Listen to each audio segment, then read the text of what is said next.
Hi hello friends, welcome back to my channel. ಒಲ್ಲದ ಬಂದ ಭಾಗ 71. ಆ ಹಾಳು ಬಿದ್ದ ರಾಸಾಯನಿಕ ಅಂದರೆ ಕೆಮಿಕಲ್ ಗೋಡೋನು ಮರಣದ ಮೌನದಲ್ಲಿ ಎಪ್ಪುಗಟ್ಟಿತ್ತು.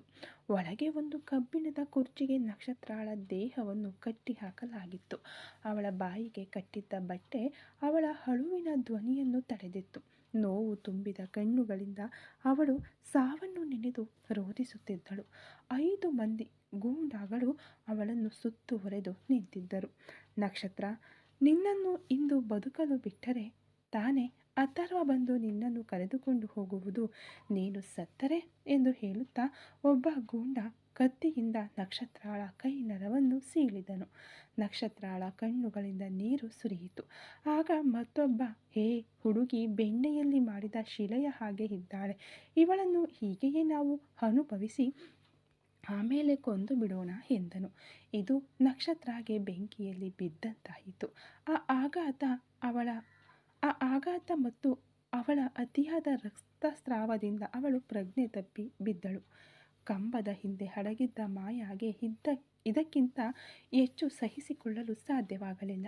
ತನ್ನ ಪ್ರಾಣಕ್ಕಿಂತ ನಕ್ಷತ್ರಾಳ ಶೀಲ ಅವಳಿಗೆ ಮುಖ್ಯವೆನಿಸಿತು. ಒಂದು ಉದ್ದನೆಯ ಕಬ್ಬಿಣದ ಪೈಪನ್ನು ಎತ್ತಿಕೊಂಡು ಗೋಡನಿನ ಮಧ್ಯಭಾಗಕ್ಕೆ ಬಂದಳು. ಒಬ್ಬನು ನಕ್ಷತ್ರಾಳ ಸೀರೆಗೆ ಕೈ ಹಾಕಿದನು. ಅವಳನ್ನು ಬಿಡ್ರೋ ಎಂದು ಗರ್ಜಿಸಿದಳು ಮಾಯಾ. ಅವಳನ್ನು ನೋಡಿ ಗೂಂಡಾಗಳು ದಂಗಾದರು.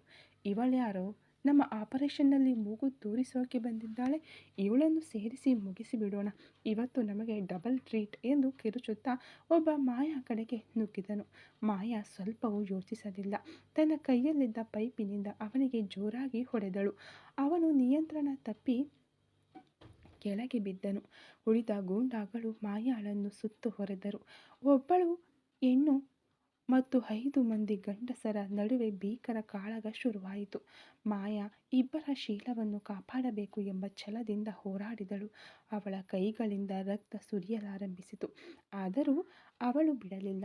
ಪ್ರತಿಯೊಂದು ಪೆಟ್ಟನ್ನು ಚಾಕಚಕ್ಯತೆಯಿಂದ ತಡೆದು ಪ್ರತಿ ದಾಳಿ ಮಾಡಿದಳು. ಹೊಡೆದಾಟದ ಸದ್ದು ಹೊರಗಡೆಯೂ ಕೇಳಿಸಿತು. ಇದ್ದಕ್ಕಿದ್ದಂತೆ ಗೋಡನಿನ ದೊಡ್ಡ ಕಬ್ಬಿಣದ ಬಾಗಿಲು ಹೊಡೆದು ಚೂರಾಗಿ ಚೆದುರಿತು. ಒಂದು ಕಪ್ಪು ಬಣ್ಣದ ಕಾರು ಗೋಡನ್ ಒಳಗೆ ರಾಕ್ಷಸ ವೇಗದಲ್ಲಿ ನುಗ್ಗಿ ಬಂದು ನಿಂತಿತು. ಟೈರ್ಗಳು ನೆಲಕ್ಕೆ ಉಜ್ಜಿ ಹೊಗೆ ಏಳುವಂತೆ ಅದರಿಂದ ಇಳಿದನು ಅಥರ್ವ. ಅವನ ಕಣ್ಣುಗಳು ರಕ್ತದಂತೆ ಕೆಂಪಾಗಿದ್ದವು. ಅವನನ್ನು ನೋಡಿ ಗೂಂಡಾಗಳು ಒಂದು ಕ್ಷಣ ಬೆಚ್ಚಿಬಿದ್ದರು. ಆದರೆ ಮಾಯಾ ದೇಹವೆಲ್ಲ ಗಾಯಗಳಿಂದ ತನ್ನ ಪ್ರಾಣವನ್ನು ಪಣಕ್ಕಿಟ್ಟು ಹೋರಾಡುತ್ತಿರುವುದನ್ನು ಮತ್ತು ಕೈಯಲ್ಲಿ ರಕ್ತ ಸುರಿಯುತ್ತಾ ಪ್ರಜ್ಞೆ ತಪ್ಪಿ ಬಿದ್ದಿದ್ದ ನಕ್ಷತ್ರಾಳನ್ನು ಕಂಡ ಅಥರ್ವನಿಗೆ ಪ್ರಪಂಚವೇ ತಲೆಕೆಳಗಾದಂತಾಯಿತು. ನನ್ನ ನಕ್ಷತ್ರಾಳನ್ನು ಮುಟ್ಟಿದವನ್ಯಾರೋ ಎಂದ ಅಥರ್ವನ ಧ್ವನಿ ಆ ಗೋಡನಿನ ತುಂಬೆಲ್ಲ ಸಿಡಿಲಿನಂತೆ ಮೊಳಗಿತು. ಅವನ ಕಣ್ಣುಗಳಲ್ಲಿ ಭಯಂಕರವಾದ ಕೋಪ ತಾಂಡವವಾಡುತ್ತಿತ್ತು. ಗೂಂಡಾಗಳು ಅಥರ್ವನ ಕಡೆಗೆ ನುಗ್ಗಿದರು. ಆದರೆ ಅದು ದೊಡ್ಡ ತಪ್ಪು ಎಂಬುದನ್ನು ಅವರು ಮರುಕ್ಷಣವೇ ಅರಿತುಕೊಂಡರು. ಅಥರ್ವ ನಿಯಂತ್ರಣವಿಲ್ಲದ ರಾಕ್ಷಸನಾಗಿ ಬದಲಾಗಿ ಒಬ್ಬನನ್ನು ಗಾಳಿಯಲ್ಲಿ ಎತ್ತಿ ಗೋಡೆಗೆ ಬಡಿದನು. ಅವನ ದೇಹ ಹಾಗೆಯೇ ಕುಸಿದು ಬಿದ್ದಿತು. ಆಗ ಯುವರಾಜ್ ಕೂಡ ಬಂದು ಬಿಟ್ಟನು. ಮಾಯಾ ಮತ್ತು ಯುವರಾಜ್ ಮತ್ತೊಂದು ಕಡೆ ಉಳಿದವರನ್ನು ಧ್ವಂಸ ಮಾಡಲು ಆರಂಭಿಸಿದರು. ಗೂಂಡಾಗಳಿಗೆ ಅಥರ್ವನ ರಾಕ್ಷಸ ಬಲಕ್ಕೂ ಮತ್ತು ಯುವರಾಜನ ವೇಗಕ್ಕೂ ಸರಿದೂಗಿಸಲು ಸಾಧ್ಯವಾಗಲಿಲ್ಲ. ಆ ಗೋಡನ್ ತುಂಬೆಲ್ಲ ಹೊಡೆದಾಟದ ಸದ್ದು, ಮೂಳೆ ಮುರಿಯುವ ಶಬ್ದ ಮತ್ತು ಗೂಂಡಾಗಳ ಕಿರುಚಾಟದ ಸದ್ದು ಕೇಳಿಸಿತು. ಮೊದಲು ನಕ್ಷತ್ರಾಳ ಕಟ್ಟುಗಳನ್ನು ಬಿಚ್ಚಿ, ಹೆದರಬೇಡ ನಕ್ಷತ್ರ, ನಾನು ಬಂದು ಬಿಟ್ಟೆ ಎಂದು ಅವಳನ್ನು ತಬ್ಬಿಕೊಂಡ ಅಥರ್ವ ರಕ್ತ ಸುರಿಯುವ ಮುಖದೊಂದಿಗೆ ನಿಂತಿದ್ದ ಮಾಯಾಳ ಬಳಿ ಬಂದನು. ಮಾಯಾ, ನೀನು ಯಾಕೆ ಈ ಅಪಾಯಕಾರಿ ಕೆಲಸ ಮಾಡಿದೆ? ನಿನ್ನ ಪ್ರಾಣಕ್ಕೆ ಏನಾದರೂ ಆಗಿದ್ದರೆ ಎಂದು ಅಥರ್ವ ಹೊಡೆದ ಧ್ವನಿಯಲ್ಲಿ ಕೇಳಿದನು. ಮಾಯಾ ಮುಗುಳ್ನಕ್ಕಳು. ಒಬ್ಬ ಹೆಣ್ಣಿಗೆ ಅಪಾಯವೆಂದರೆ ಅದು ಯಾರೇ ಆಗಿರಲಿ ನಾನು ಸುಮ್ಮನಿರಲಾರೆ ಅಥರ್ವ.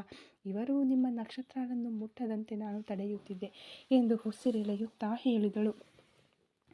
ಅಥರ್ವ ಅವಳ ಧೈರ್ಯ ಕಂಡು ದಂಗಾದನು. ಒಬ್ಬ ವ್ಯವಹಾರದ ಶತ್ರು ಇಷ್ಟೊಂದು ತ್ಯಾಗ ಮಾಡುತ್ತಾಳೆಂದು ಅವನು ನೆನೆಸಿರಲಿಲ್ಲ. ಯುವರಾಜ್, ಇವರೆಲ್ಲರನ್ನು ಪೊಲೀಸರಿಗೆ ಒಪ್ಪಿಸು, ಒಬ್ಬನೂ ತಪ್ಪಿಸಿಕೊಳ್ಳಬಾರದು ಎಂದು ಆದೇಶಿಸಿ ನಕ್ಷತ್ರಾಳನ್ನು ತನ್ನ ಕೈಗಳಲ್ಲಿ ಎತ್ತಿಕೊಂಡನು. ಮಾಯಾ, ನೀನು ಬಾ, ನಿನಗೂ ಗಾಯಗಳಾಗಿವೆ, ಟ್ರೀಟ್ಮೆಂಟ್ ಕೊಡಿಸಬೇಕು ಎಂದು ಕಾಳಜಿಯಿಂದ ಅಥರ್ವ ಕರೆದಾಗ ಮಾಯಾ ಬೇಡ ಎಂಬಂತೆ ತಲೆಯಾಡಿಸಿದಳು. ಪರವಾಗಿಲ್ಲ, ಅಥರ್ವ, ನೀವು ನಕ್ಷತ್ರಾಳನ್ನು ಕರೆದುಕೊಂಡು ಹೋಗಿ, ನಾನು ಆಸ್ಪತ್ರೆಗೆ ಹೋಗುತ್ತೇನೆ ಎಂದಳು. ರಕ್ತ ಮತ್ತು ಗಾಯಗಳಿಂದ ನಿಂತಿದ್ದ ಮಾಯಾಳನ್ನು ಒಂದು ಕೃತಜ್ಞತಾ ಭಾವದಿಂದ ನೋಡಿದನು ಅಥರ್ವ. ಆದರೆ ಆ ನೆಮ್ಮದಿ ಕೆಲವು ಕ್ಷಣಗಳು ಕೂಡ ಉಳಿಯಲಿಲ್ಲ. ಕೈಗಳು ಮುರಿದು ನೆಲದ ಮೇಲೆ ಬಿದ್ದಿದ್ದ ಆ ಗೂಂಡಾಗಳ ನಾಯಕ ಇದ್ದಕ್ಕಿದ್ದಂತೆ ವಿಕಾರವಾಗಿ ನಕ್ಕನು. ಅವನು ರಕ್ತವನ್ನು ಉಗುಳಿ ಮಾಯಾಳನ್ನು ನೋಡಿ ಕಿರುಚಿದನು. ಏನು ಮೇಡಮ್, ತುಂಬ ಒಳ್ಳೆಯವರ ಥರ ನಟಿಸ್ತಾ ಇದ್ದೀರಾ? ನೀವೇ ತಾನೇ ಇವಳನ್ನು ಕಿಡ್ನಾಪ್ ಮಾಡಲು ನಮಗೆ ಹಣ ಕೊಟ್ಟಿದ್ದು. ಈಗ ಅಥರ್ವ ಸರ್ ಮುಂದೆ ನೀವೇ ಕಾಪಾಡುವ ಹಾಗೆ ಸೀನ್ ಕ್ರಿಯೇಟ್ ಮಾಡ್ತಿದ್ದೀರಾ ಎಂದು ಅವನು ಹೇಳಿದ ಮಾತುಗಳು ಆ ಗೋಡೌನ್ನಲ್ಲಿ ಸಿಡಿಲಿನಂತೆ ಎರಗಿದವು. ಅಥರ್ವ ಹಾಗೆಯೇ ಎಪ್ಪು ಕಟ್ಟಿ ಹೋದನು. ಅವನ ಕಣ್ಣುಗಳು ಆಘಾತದಿಂದ ಮಾಯಾಳನ್ನು ನೋಡಿದವು. ಯುವರಾಜನ ಹೃದಯ ಒಂದು ನಿಮಿಷ ಸ್ತಬ್ಧವಾಯಿತು. ಮಾಯಾ ದಂಗಾಗಿ ನಿಂತಳು. ಏನು ಬೊಗಳ್ತಾ ಇದೀಯಾ? ನಾನು ಕಿಡ್ನಾಪ್ ಮಾಡೋಕೆ ಹೇಳಿದ್ನಾ ಎಂದು ಅವಳು ಆವೇಶದಿಂದ ಕೇಳಿದಾಗ ಆ ರೌಡಿ ಬಿಡಲಿಲ್ಲ. ಹೌದು ಮೇಡಮ್, ಅಥರ್ವ ಸರ್ ನಿಮಗೆ ಬಿಸ್ನೆಸ್ನಲ್ಲಿ ದೊಡ್ಡ ತಲೆನೋವಾಗಿದ್ದಾರೆ. ಈ ನಕ್ಷತ್ರಾಳನ್ನು ಎತ್ತಾಕಿದ್ರೆ ಅವರ ಗಮನ ಬೇರೆ ಕಡೆಗೆ ಹೋಗುತ್ತದೆ. ಆಗ ನಾವು ಸುಲಭವಾಗಿ ಬಿಸ್ನೆಸ್ಸಲ್ಲಿ ಗೆಲ್ಲಬಹುದು ಅಂತ ನೀವೇ ತಾನೇ ಪ್ಲ್ಯಾನ್ ಮಾಡಿದ್ದು. ಅಷ್ಟರೊಳಗೆ ಅಥರ್ವ ಸರ್ ಇಲ್ಲಿಗೆ ಬರುತ್ತಾರೆಂದು ನಾವು ನಿರೀಕ್ಷಿಸಿರಲಿಲ್ಲ. ಸಿಕ್ಕಿಬಿದ್ದ ತಕ್ಷಣ ನಮ್ಮನ್ನೇ ಬಿಡುತ್ತಿದ್ದೀರಲ್ಲ ಮೇಡಮ್, ಇದೇನು ನ್ಯಾಯ ಎಂದು ಅವನು ಅತ್ಯಂತ ನೈಜವಾಗಿ ಸುಳ್ಳು ಹೇಳಿದನು. ಅಥರ್ವನ ಕಣ್ಣುಗಳು ಈಗ ಅನುಮಾನದಿಂದ ಕಿರಿದಾದವು. ಸಿಗ್ನಲ್ನಲ್ಲಿ ಅವಳನ್ನು ನೋಡಿದೆ ಎಂದು ಮಾಯಾ ಹೇಳಿದ್ದು ಕೂಡ ಈಗ ಅವನಿಗೆ ಯೋಜಿತ ನಾಟಕದಂತೆ ತೋರಿತು. ಮಾಯಾ, ಇದು ನಿಜವಾ? ನೀವೇನಾ ಇದನ್ನು ಮಾಡಿದ್ದು ಎಂದ ಅಥರ್ವನ ಧ್ವನಿ ನೋವು ಮತ್ತು ಕೋಪದಿಂದ ನಡುಗುತ್ತಿತ್ತು. ಅಥರ್ವ, ನಾನು ಹೇಳುವುದನ್ನು ನಂಬಿ. ಇವನು ಸುಳ್ಳು ಹೇಳ್ತಿದ್ದಾನೆ. ನಾನೇಕೆ ಇದನ್ನು ಮಾಡಲಿ ಎಂದು ಮಾಯಾ ಆಘಾತದಿಂದ ಕೇಳಿದಳು. ಹಾಗಾದರೆ ನೀವು ಹೇಗೆ ಸರಿಯಾಗಿ ಆ ಸಿಗ್ನಲ್ನಲ್ಲಿ ಕಾರನ್ನು ನೋಡಿದಿರಿ? ಹೇಗೆ ಇಷ್ಟು ಬೇಗ ಈ ಗೋಡೌನ್ಗೆ ಬಂದಿರಿ? ಎಲ್ಲವೂ ಒಂದು ನಾಟಕವಾ ಎಂದು ಅಥರ್ವ ಆಕ್ರೋಶದಿಂದ ಕಿರುಚಿದನು. ಮಾಯಾ ಕಂಗೆಟ್ಟು ಹೋದಳು. ಅಥರ್ವ, ನಾನು ಯಾಕೆ ಅಂದಾಗ ಸಾಕು ನಿಲ್ಲಿಸು ಎಂದನು. ಅವನು ಯಾವುದನ್ನು ಕೇಳುವ ಸ್ಥಿತಿಯಲ್ಲಿರಲಿಲ್ಲ. ಅವನ ಗಮನವೆಲ್ಲವೂ ಈಗ ಗಾಯಗೊಂಡಿದ್ದ ನಕ್ಷತ್ರಾಳ ಮೇಲೆಯೇ ಇತ್ತು.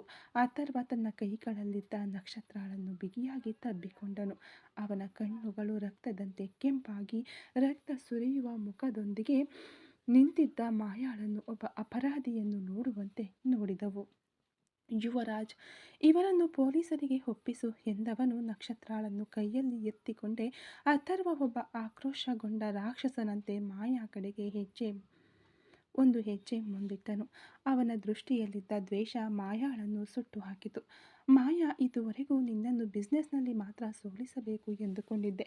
ಯಾಕೆಂದರೆ ಆ ಬಿಸ್ನೆಸ್ಗಾಗಿ ನನ್ನ ತಮ್ಮನನ್ನೇ ನೀನು ಕೊಲ್ಲಲು ನೋಡಿದ್ದೆ. ಆದರೂ ಒಂದು ಹೆಣ್ಣು ಎಂದು ನಿನ್ನನ್ನು ಬಿಟ್ಟಿದ್ದೆ. ಆದರೆ ಇಷ್ಟು ಕೀಳುಮಟ್ಟದ ಕೆಲಸ ಮಾಡಿ ಒಂದು ಹುಡುಗಿಯ ಜೀವನದಲ್ಲಿ ಆಟವಾಡುತ್ತೀಯ ಎಂದು ನಾನು ನಿರೀಕ್ಷಿಸಿರಲಿಲ್ಲ. ನಿನ್ನ ಈ ಕುತಂತ್ರದ ನಾಟಕಕ್ಕೆ ಜೈಲು ಶಿಕ್ಷೆ ಮಾತ್ರ ಸಾಲದು, ಅದಕ್ಕಿಂತ ಕಠಿಣವಾದ ಶಿಕ್ಷೆಯನ್ನು ನಿನಗಾಗಿ ಕಾದಿರಿಸಿದ್ದೇನೆ. ಅದನ್ನು ನೀನು ಶೀಘ್ರದಲ್ಲೇ ಅನುಭವಿಸುತ್ತೀಯ ಎಂದು ಸಿಡಿಲಿನಂತೆ ಗರ್ಜಿಸಿದನು ಅಥರ್ವ. ಗಾಯಗೊಂಡ ನೋಟದಿಂದ ನೋಡಿದಳು ಮಾಯಾ. ತನ್ನ ಪ್ರಾಣವನ್ನು ಪಣಕ್ಕಿಟ್ಟು ಹೋರಾಡಿದ ಒಬ್ಬ ಹೆಣ್ಣಿಗೆ ಸಿಕ್ಕ ಬಹುಮಾನ ದ್ರೋಹಿ ಎಂಬ ಪಟ್ಟವಾ ಎಂದು ಅವಳು ಮನಸ್ಸು ಮರುಗಿತು. ಅಥರ್ವ, ನಾನು ಹೇಳುವುದನ್ನು ಒಂದು ನಿಮಿಷ ಕೇಳಿ. ಇವನು ಸುಳ್ಳು ಹೇಳುತ್ತಿದ್ದಾನೆ ಎಂದು ಅವಳು ಮತ್ತೆ ಹೇಳಿದಳು. ಆದರೆ ಅಥರ್ವ ಕೇಳಲಿಲ್ಲ. ಸಾಕು ನಿನ್ನ ನಟನೆ.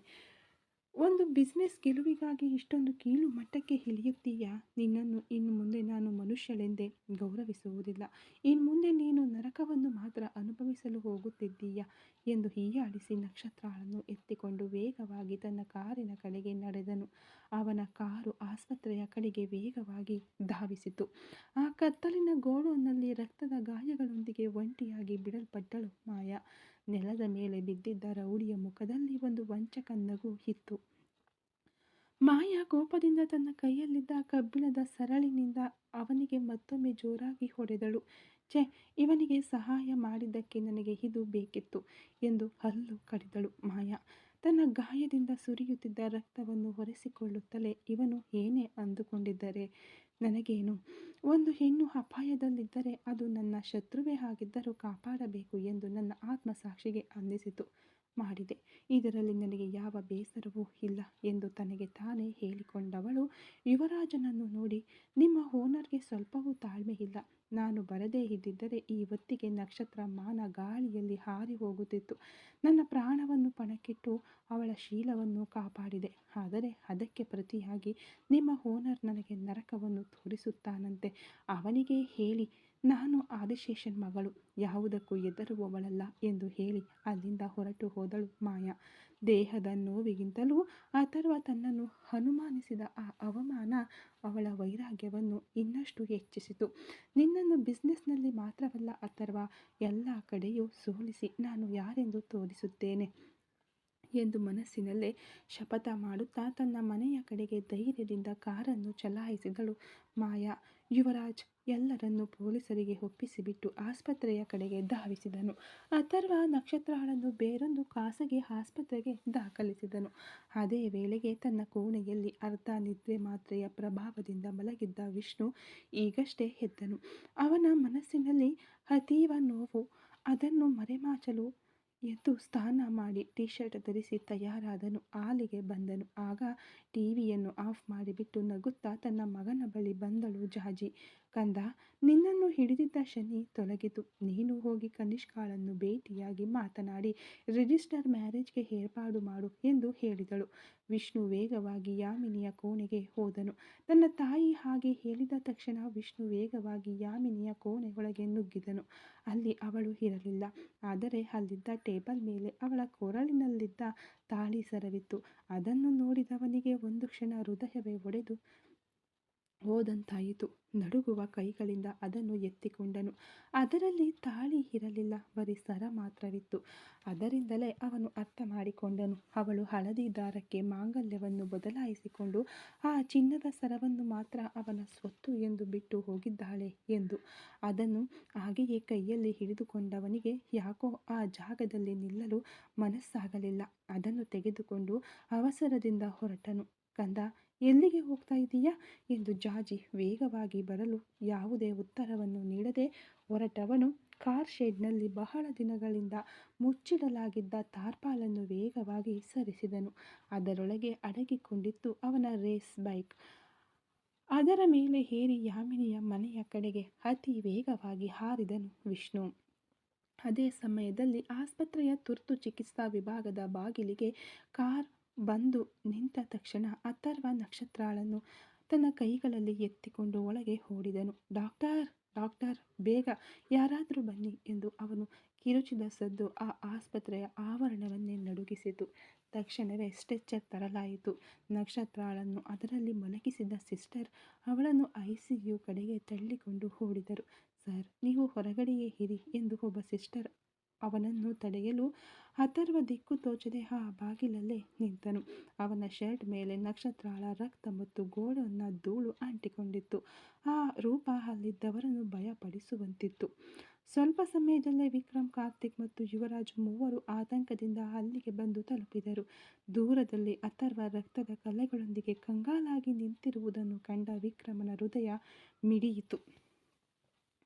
ಅಣ್ಣ ಎಂದು ಓಡಿ ಬಂದು ಅವನನ್ನು ಅಪ್ಪಿಕೊಂಡನು ವಿಕ್ರಮ್. ಅತ್ತಿಗೆಗೆ ಏನಾಯ್ತು ಅಣ್ಣ, ಇವಾಗ ಹೆಂಗಿದ್ದಾರೆ ಎಂದು ಕಣ್ಣೀರು ಹಾಕುತ್ತಾ ಕೇಳಿದನು.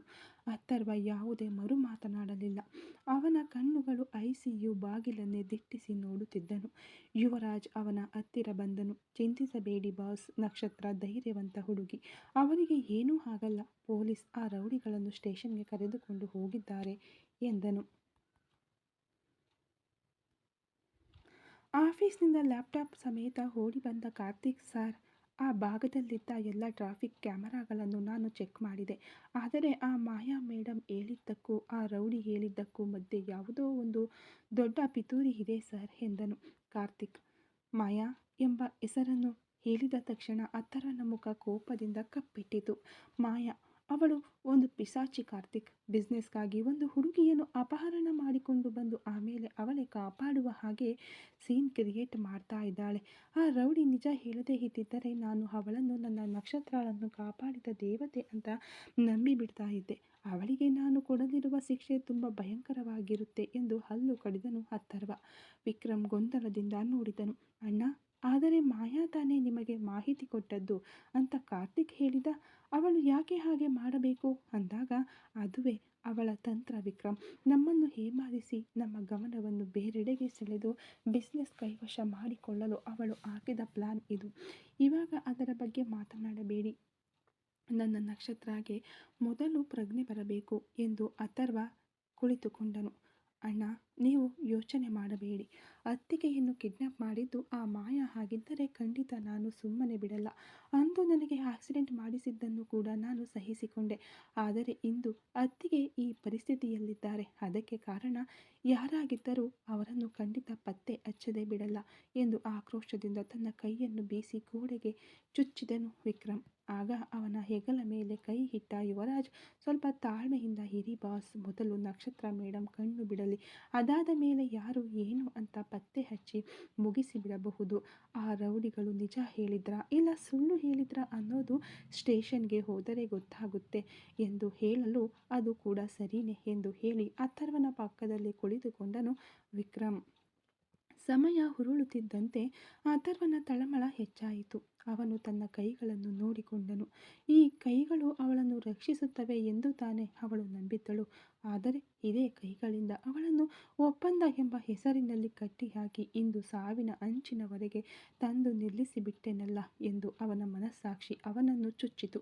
ಯುವರಾಜ್ ಅವನಿಗೆ ನೀರು ಕೊಟ್ಟನು. ಬಾಸ್, ಸ್ವಲ್ಪ ನೀರು ಕುಡಿಯಿರಿ. ನೀವು ಬೆಳಗಿನಿಂದ ಏನೂ ತಿಂದಿಲ್ಲ ಎಂದನು. ನನಗೆ ಏನೂ ಬೇಡ ಯುವ. ನಕ್ಷತ್ರ ಒಳಗಡೆ ಉಸಿರಾಡಲು ಸಾಧ್ಯವಾಗದೆ ಹೋರಾಡುತ್ತಿದ್ದಾಳೆ. ಅವಳಿಗೆ ಪ್ರಜ್ಞೆ ಬರುವವರೆಗೂ ನಾನು ಒಂದು ಹನಿ ನೀರನ್ನು ಕೂಡ ಕುಡಿಯಲ್ಲ ಎಂದು ನಿರಾಕರಿಸಿದನು ಅಥರ್ವ. ಕಾರ್ತಿಕ್ ಮೆಲ್ಲನೆ ವಿಕ್ರಮನಿಗೆ ಹೇಳಿದನು. ವಿಕ್ರಮ್, ನನಗೆ ಯಾಕೋ ಮಾಯಾ ಮೇಡಮ್ ಮೇಲೆ ಅನುಮಾನ ಬರ್ತಾ ಇಲ್ಲ. ಆ ರೌಡಿಗಳು ಬೇಕಂತಲೇ ಅವಳನ್ನು ಸಿಲುಕಿಸಿದ ಹಾಗೆ ಇದೆ. ಯಾಕಂದ್ರೆ ಮಾಯಾ ಮೇಡಮ್ ಕೂಡ ಪೆಟ್ಟು ಬಿದ್ದು ರಕ್ತದೊಂದಿಗೆ ಹೋರಾಡುತ್ತಿದ್ದರು ಅಂತ ಯುವರಾಜ್ ಹೇಳಿದ್ರು. ಕಿಡ್ನಾಪ್ ಮಾಡಿದವರೇ ಯಾಕೆ ಅವಳ ಜೊತೆ ಜಗಳ ಆಡಬೇಕು ಅಂದಾಗ ವಿಕ್ರಮ್ ಯೋಚಿಸಿದನು. ನಿಜಾನೇ ಕಾರ್ತಿಕ್, ಆದರೆ ಅಣ್ಣ ಇವಾಗ ಇರೋ ಕೋಪದಲ್ಲಿ ಯಾವುದನ್ನು ಕೇಳುವ ಪರಿಸ್ಥಿತಿಯಲ್ಲಿ ಇಲ್ಲ. ಆ ರೌಡಿಗಳ ಹಿಂದೆ ಮೋಹನ್ ಮಾವ ಇದ್ದಾರಾ ಅಂತ ತನಿಖೆ ಮಾಡಬೇಕು ಎಂದನು. ಮಾಯಾ ಬೇರೊಂದು ಆಸ್ಪತ್ರೆಯಲ್ಲಿ ಚಿಕಿತ್ಸೆ ಪಡೆದು ಮನೆಗೆ ಹೋದವಳು. ಅಥರ್ವನ ತಪ್ಪು ತಿಳುವಳಿಕೆಯನ್ನು ನೆನೆದು ವೇದನೆಯಿಂದ ತನ್ನ ತಾಯಿಯೊಂದಿಗೆ ಮಾತನಾಡದೆ ತನ್ನ ಕೋಣೆಯೊಳಗೆ ಹೋಗಿ ಬಾಗಿಲು ಹಾಕಿಕೊಂಡಳು. ವಿಷ್ಣುವಿನ ಬೈಕ್ ಶಬ್ದದೊಂದಿಗೆ ಯಾಮಿನಿಯ ಮನೆಯ ಮುಂಭಾಗದಲ್ಲಿ ಬಂದು ನಿಂತಿತು. ಬೈಕ್ ಸದ್ದನ್ನು ಕೇಳಿ ಯಾಮಿನಿಯ ತಾಯಿ ಹೊರಗೆ ಬಂದು ನೋಡಲು ಹೆಲ್ಮೆಟ್ ಕಳಚಿ ಬೈಕ್ ಮೇಲಿಟ್ಟು ಗೇಟು ತೆರೆದನು ವಿಷ್ಣು. ಅವರನ್ನು ನೋಡಿದವನು ಯಾಮಿನಿ ಎಂದು ಧ್ವನಿ ತಗ್ಗಿಸಿ ಕೇಳಲು, ಬನ್ನಿ ಅಳಿಯಂದಿರೆ ಎಂದು ಕರೆಯುವಾಗಲೇ ಅವರ ಧ್ವನಿ ಗದ್ಗದಿತವಾಯಿತು. ಒಳಗಡೆ ಇದ್ದಾಳೆ, ಒಳಗಡೆ ಬನ್ನಿ ಅಳಿಯಂದ್ರೆ ಎಂದು ಕರೆದುಕೊಂಡು ಹೋದರು. ಒಳಗಡೆ ಹೋದ ತಕ್ಷಣ ಯಾಮಿನಿ ಹತ್ತಿರ ಮಾತನಾಡಬೇಕು ಎಂದನು ವಿಷ್ಣು. ಏನಾಯಿತು ಅಳಿಯಂದ್ರೆ, ಮತ್ತೆ ನಿಮ್ಮಿಬ್ಬರ ಮಧ್ಯೆ ಏನಾದರೂ ಸಮಸ್ಯೆಯಾ? ಅವಳು ಒಬ್ಬಳೇ ಬಂದಳು. ಅಳುತ್ತಾ ಕೋಣೆಯೊಳಗೆ ಹೋದವಳು ಬಾಗಿಲನ್ನೇ ತೆರೆಯಲಿಲ್ಲ. ಅವಳನ್ನು ನೋಡಲೇ ಕಷ್ಟವಾಗುತ್ತಿದೆ ಎಂದು ಅವರು ಆತಂಕದಿಂದ ಕೇಳಲು, ನಾನು ಮಾತನಾಡಿ ಬರ್ತೀನಿ ಎಂದು ಅವನು ಬಾಗಿಲು ತಟ್ಟಿದನು. ಒಳಗಡೆ ಚಿಲಕ ಹಾಕಲಾಗಿತ್ತು. ಯಾಮಿನಿ, ಯಾಮಿನಿ, ಬಾಗಿಲು ತೆಗಿ ಎಂದು ಅವನು ತಟ್ಟಲು ಅವನ ಧ್ವನಿ ಕೇಳಿ ಬಾಗಿಲು ತೆಗೆದಳು. ಅವನು ಒಳಗೆ ಬರಲು ಪ್ರಯತ್ನಿಸಲು ಅಷ್ಟರಲ್ಲೇ ಅವಳು ಹೊರಗೆ ಬಂದಳು. ಯಾಮಿನಿ, ನಿನ್ನ ಹತ್ತಿರ ಸ್ವಲ್ಪ ಮಾತನಾಡಬೇಕು ಎಂದನು. ಅವಳ ತಾಯಿಯು ಹತ್ತಿರ ಬಂದು, ಅಳಿಯಂದ್ರು ಏನೋ ಮಾತನಾಡಬೇಕು ಅಂತ ಹೇಳ್ತಾ ಇದ್ದಾರೆ ಅಲ್ವಾ, ರೂಮ್ಗೆ ಕರ್ಕೊಂಡು ಹೋಗಿ ಮಾತನಾಡು ಬಾರೆ ಎಂದರು.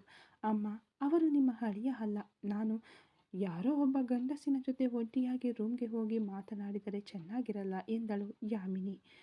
ಅವಳ ತಾಯಿಗೆ ಆಘಾತವಾಯಿತು. ಏನೇ ಹೇಳ್ತಾ ಇದೀಯಾ? ತಾಳಿ ಕಟ್ಟಿದ ಗಂಡನನ್ನು ಹೀಗೆ ಮಾತಾಡ್ತಾ ಇದ್ದೀಯಾ?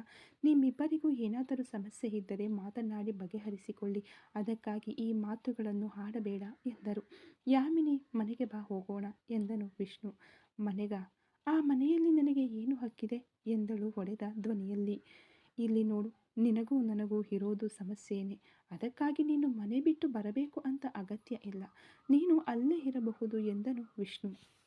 ವೇದನೆಯಿಂದ ನಕ್ಕವಳು ತನ್ನ ಕೊರಳಿನಲ್ಲಿದ್ದ ಆ ಹಳದಿ ದಾರವನ್ನು ಹೊರಗೆ ತೆಗೆದಳು. ಅದರಲ್ಲಿ ಮಾಂಗಲ್ಯ ಮಾತ್ರ ಪೋಣಿಸಲ್ಪಟ್ಟಿತ್ತು. ಇಲ್ಲಿ ನೋಡಿ ಸರ್, ಈ ತಾಳಿಯನ್ನು ಮಾತ್ರ ನಾನು ತಂದಿರುವುದಕ್ಕೆ ಒಂದೇ ಒಂದು ಕಾರಣ. ನಾನು ಈ ಪವಿತ್ರವಾದ ಬಂಧದ ಮೇಲೆ ಇಟ್ಟಿರೋ ಗೌರವ ಮಾತ್ರವೇ. ಆ ಚಿನ್ನದ ಸರವನ್ನು ನಾನು ಮನೆಯಲ್ಲಿಟ್ಟು ಬಂದಿದ್ದಕ್ಕೆ ಕಾರಣ ನೀವು. ನನಗೆ ಕೊಟ್ಟ ಡಿವೋರ್ಸ್ಗೆ ಒಂದು ಅರ್ಥ ಇರಬೇಕು. ನಿಮಗೆ ಸೇರಿದ ಯಾವುದು ನನ್ನ ಹತ್ತಿರ ಇರಬಾರದು. ಅದಕ್ಕಾಗಿಯೇ ಅದನ್ನು ಕಳಚಿಟ್ಟು ಬಂದೆ ಎಂದಳು. ಯಾಮಿನಿ, ಏನೇ ಮಾತಾಡ್ತಾ ಇದ್ದೀಯಾ? ಡಿವೋರ್ಸಾ ಎಂದು ಅವಳ ಅಮ್ಮ ಗಾಬರಿಯಾದರು.